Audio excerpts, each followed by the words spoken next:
माननीय बहन जी को केवल उत्तर प्रदेश के काम के लिए ही जानते हैं ऐसा नहीं है। माननीय बहन जी का जो काम है, जब उन्होंने प्रथम बार मुख्यमंत्री बनी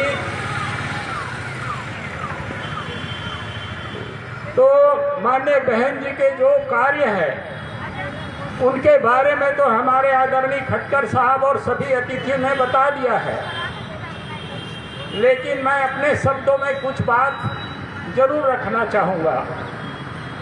माननीय बहन जी को पूरा दुनिया के लोग इसलिए याद करते हैं कि दुनिया में जो 100 अंतर्राष्ट्रीय स्तर पर जो महिलाएं, महान महिलाएं, क्रांतिकारी महिलाएं, उसमें से माननीय बहन जी की गिनती हुई और उसमें विश्व के संस्थान के द्वारा विश्व स्तरीय वहाँ पर माननीय बहन जी को आयरन लेडी का उपाधि दिया गया। उसके बाद माननीय बहन जी को 10 महिलाओं, विश्व के 10 महिलाओं में भी उनकी महान माननीय बहन जी की गिनती हुई और इसलिए पूरा दुनिया के लोग जिस तरह से परम पूज्य डॉक्टर बाबा साहब अम्बेडकर को पूरा दुनिया के लोग मानते हैं, उनको याद करते हैं, उसी तरह से माननीय बहन जी को भी आज पूरा दुनिया के लोग उनको याद कर रहे हैं। साथियों, हम लोगों के लिए बहुजन समाज पार्टी की हमारी नेता है और इसके हम लोगों को तो मानना ही, लेकिन आज पूरा देश के सारे पार्टी के नेता, सारे पार्टी के विचारक और सारे समाज के लोग माननीय बहन जी के उनके जो कार्यकाल है उनको याद करते हैं। कानून व्यवस्था के मामले में वो इतनी सख्त थी कि वहां एक भी अप्रिय घटना नहीं घटी। जब बहन जी वहां पर मुख्यमंत्री थी तो एक अप्रिय घटना नहीं घटी।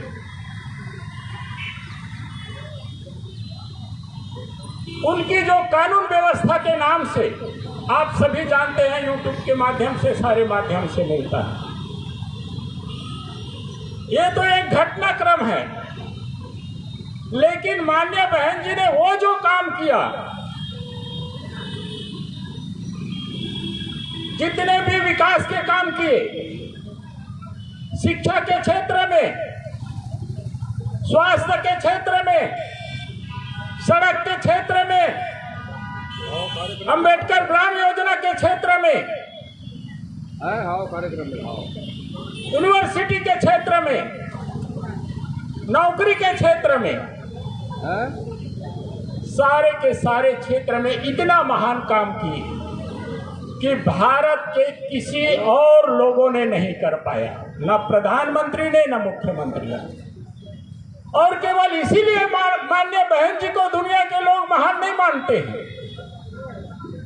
जब परम पूज्य डॉक्टर बाबा साहब अम्बेडकर को ने सोच बनाया, कल्पना की कि भारत कैसे होना चाहिए, तो डॉक्टर बाबा साहब अम्बेडकर ने कहा कि मुझे सम्राट अशोक की भारत चाहिए, महान भारत चाहिए। ये डॉक्टर बाबा साहब अम्बेडकर ने कहा। और उसी को जब मान्यवर कांशीराम साहब हुए तो यहीं रायपुर के पत्रकारों ने और देश के पत्रकारों ने पूछा डॉक्टर मान्यवर कांशीराम साहब को, तो आप कैसे भारत चाहते हो? आप इस देश के मनुवादियों का विरोध करते हो, ब्राह्मणवादियों का विरोध करते हो, आपको कैसे भारत चाहिए?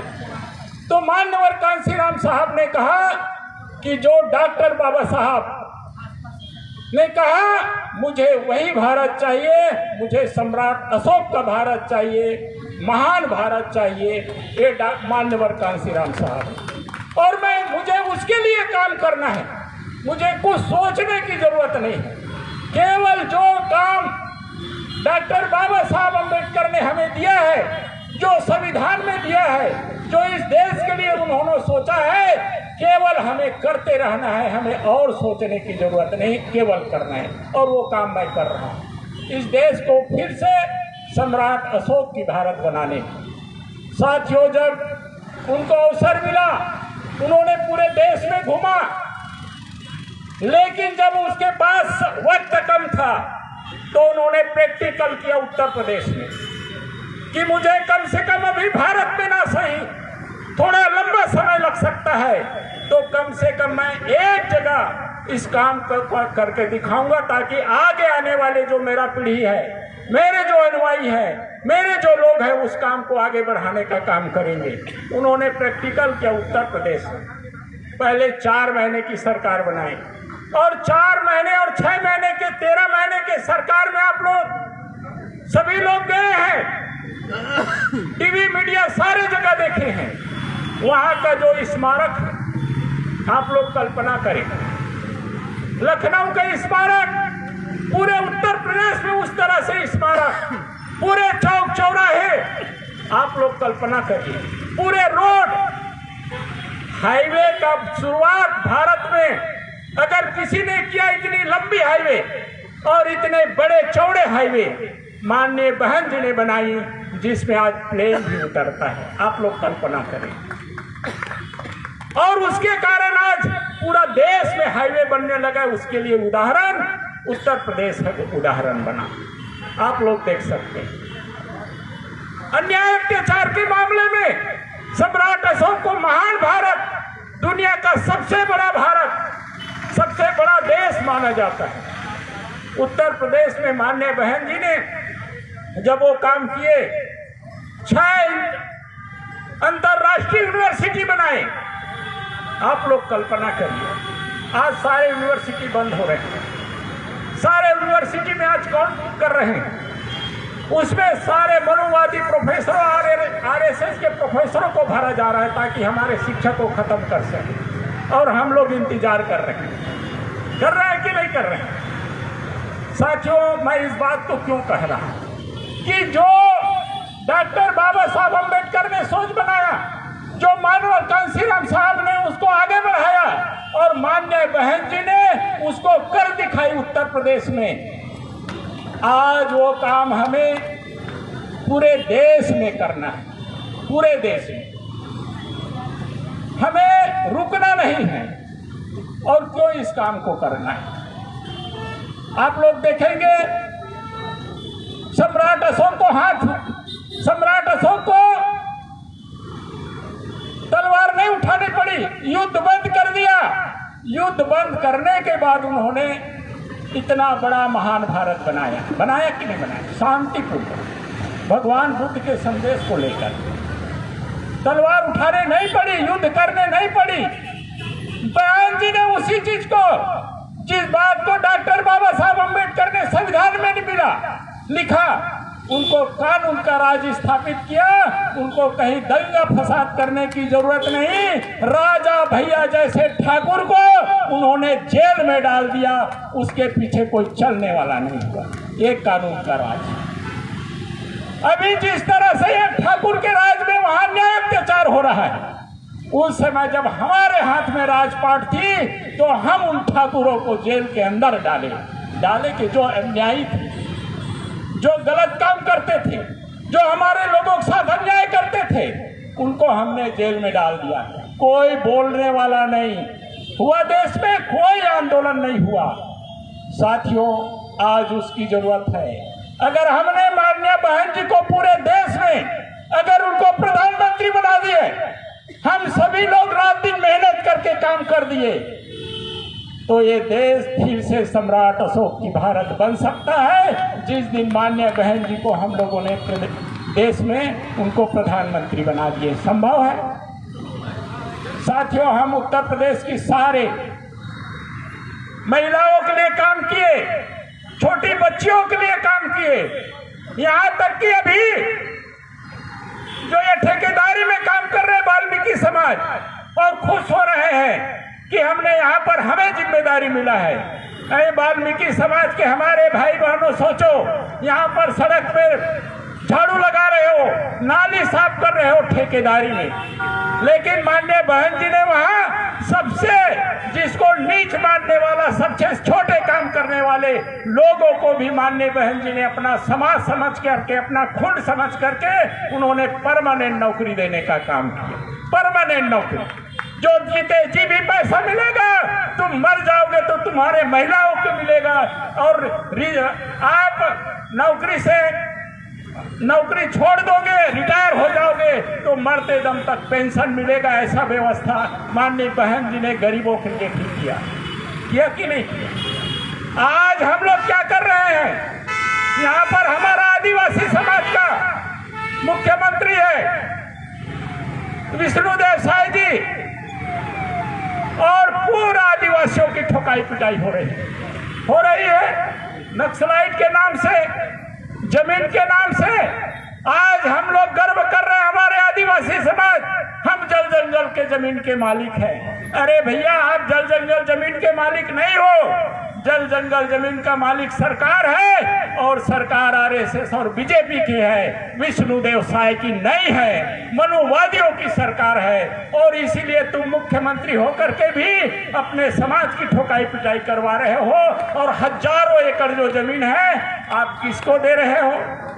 हजारों एकड़ जमीन आप अडानी और अंबानी को दे रहे हो, और उससे हमें क्या फायदा होने? हमारा जमीन छीना गया, हमारा रोजगार छीना गया, हमारा मान सम्मान इज्जत छीनी गई। लेकिन अगर जिस दिन हमारी सरकार होगी विष्णुदेव साय जी, उस दिन मुख्यमंत्री जब आप बीएसपी से होगे, कोई भी आदिवासी भाई होगा, कोई भी ओबीसी भाई होगा, कोई भी एसटी भाई होगा, उस दिन अडानी और अंबानी की जमीन सरकारीकरण होगी, परमानेंट नौकरी मिलेगी, और जिस दिन वो विरोध करेगा, राजा भैया जैसे वो जेल में होगा, राजपाट करने वाला हम होंगे।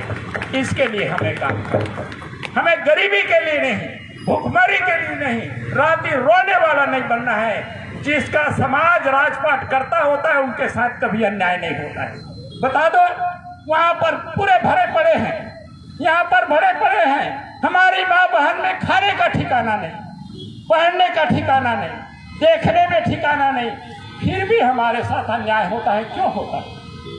क्यों होता है? हम दलित हैं, हम गरीब हैं, हम लाचार हैं, इसलिए हमारे ऊपर अन्याय होता है।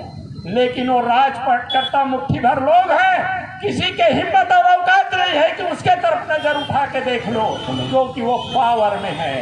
इसीलिए अगर हमें सुरक्षा करनी है, अपनी लाज बचानी है, हमें धन दौलत को बचानी है, मान सम्मान इज्जत के साथ जीना है, तो हमें राजपाट करता जमात बनना होगा, जो हमारे डॉक्टर बाबा साहब अम्बेडकर ने, मान्यवर कांसीराम साहब ने कहा।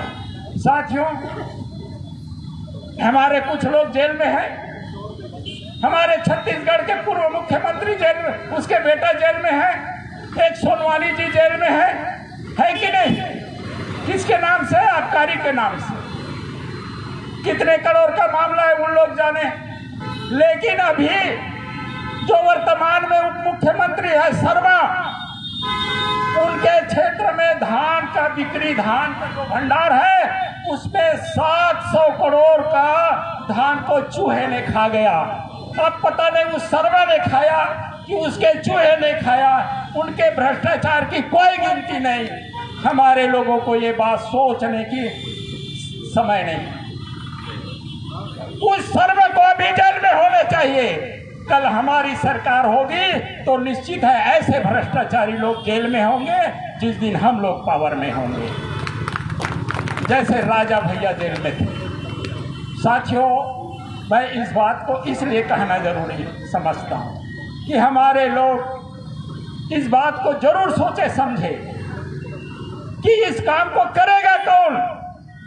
जब मान्यवर कांसीराम साहब अकेले थे, जब वो निकल पड़े, तो आप लोग कल्पना करो, आज आप लोग डरते हो कांग्रेस, भारतीय जनता पार्टी को, आरएसएस को।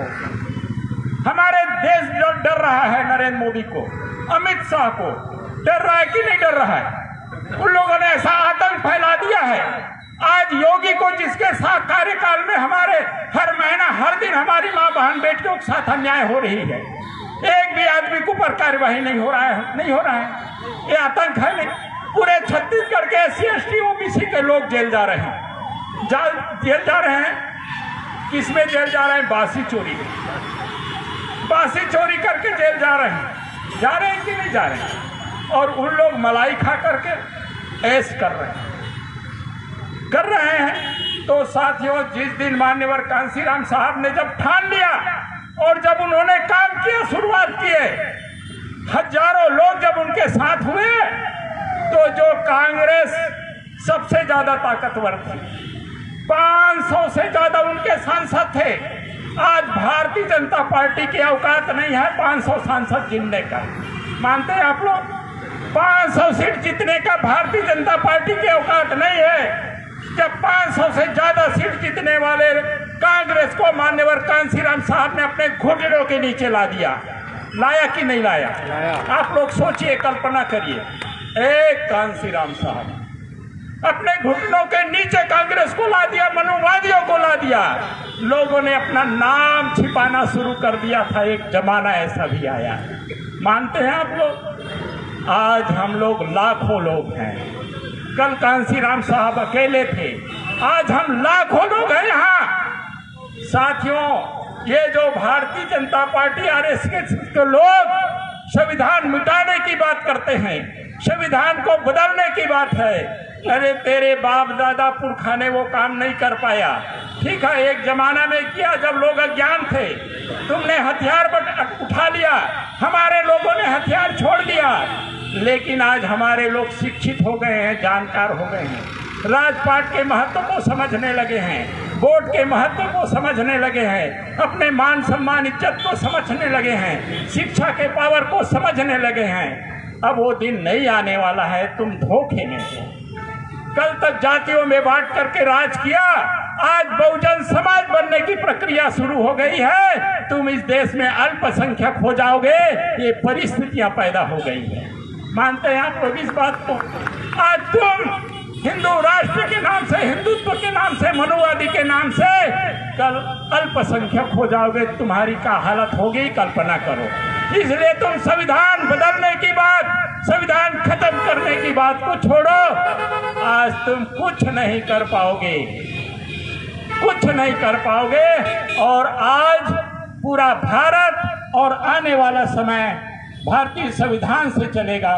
इसलिए मैं अपने जितने भी बुद्धिजीवी साथी हैं, जितने भी पदाधिकारी साथी हैं, जितने भी कार्यकर्ता साथी हैं, मेरा सबसे अपील है, हम माननीय बहन जी के जन्मदिन के अवसर पर हम सोच बनाए, संकल्प लें कि हमें माननीय बहन जी को, इस देश का हमें प्रधानमंत्री बनाना होगा अगर हम सम्राट अशोक की भारत चाहते हैं तो।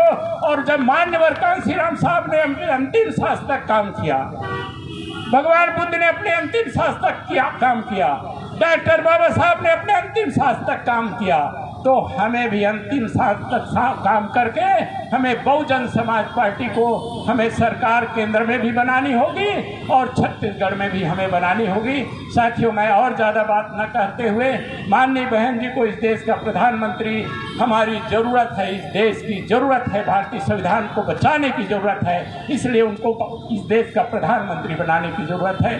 साथियों, मैं इतनी ही बात कह करके इस जन्मदिन के अवसर पर हमारा माननीय बहन जी को यही शुभकामना होगी कि हम माननीय बहन जी को इस देश का प्रधानमंत्री बनाने के लिए हम लोग रात दिन एक कर दें। जितना हमसे हो सकता है उससे ज़्यादा बढ़ करके हम लोग काम करें, ऐसी अपेक्षा रखते हुए आप सबको हार्दिक शुभकामनाएं देते हुए मैं अपनी बात को यहीं पर समाप्त करता हूं। आप सभी को मेरे तरफ से जय भीम, जय भारत।